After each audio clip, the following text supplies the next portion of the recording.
You know the butt parties that we're just learning about now. These what do they call? I've known about them, Sam. No, I didn't just learn about it. I've known about these butt parties. I've been trying to get into the, Yeah, I know. You're trying to get in. Yeah, I would go. You're trying to get in. Sam, if Puff Daddy invited you to a party, you're going to be honest. You're going to say that you wouldn't go to that party. Hell, dude. I've said no to stuff that involves butt parties. I know what goes on at these butt parties. Okay. Well, you do that, you sell your soul. All these people, anybody you see on the TV pitching AstraZeneca or whatever, they've sold their soul. It's over. Once you get to that point, there's nothing. Where's the joy in your life? What are you gonna? I mean, you get money, sure, but who fucking cares? You're right. A lapdog for these freaks. You're right, but Sam, let me tell you something. I was watching. I don't even want to get into that. I want to get into the show. I think you are right that with this Hollywood, this system trying to make it, and once you are working for Adult Swim, you're basically owned. So it's better to be independent and free like you are. And I think that you've been able to cultivate a following. So really, you are Juneteenth. You're free at last. You were a slave, and now you are free. So that is. You felt the shackles of slavery in a way.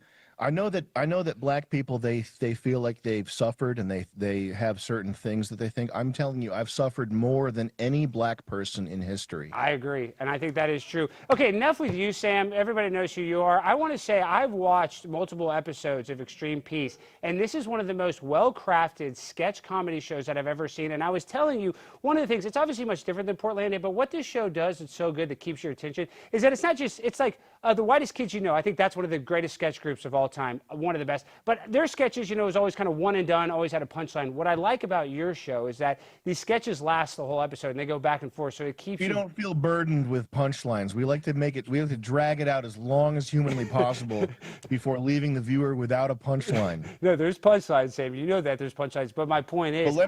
But I'm not the funny. These guys are the funny ones. Can we introduce these guys real quick? Have I not have I not brought on? And yeah, that's what I'm saying. I don't want to talk to you. I want to talk about Eric Hayden. And we know Nick. We know Charles Carroll. But guys, all of you guys, when it comes to, I was listening to a clip of Conan O'Brien, and what he said was, when he was talking about his old sketches, he used to do Masturbating Bear, and back when his show was good, he would say that one of his goals was to make people laugh even if they couldn't hear the audio. And I mean this with all due respect. Your show is so brilliant, you don't even need the audio because just the visuals are funny. And you don't even laugh. No, you do laugh. You don't even need to smile. You don't even need to laugh. You laugh, but I'm saying. You don't even need to watch it. You don't even need a computer. You don't even need a TV. You don't need jack shit. But let me tell you something. Need you. Nick. This is the next generation of talent here. We got Eric Hayden, Charles Carroll, Alex Schultz, our director right there. Alex Schultz. Yes, but forget about all them. All of those guys suck compared to Eric. Eric, you dominated this whole show. How do you feel, Eric, being the superstar, outshining Sam, outshining Nick, really outshining the whole entire cast? How does that feel, Eric? That's insanity. It feels unbelievable. This is exactly what I set out to do.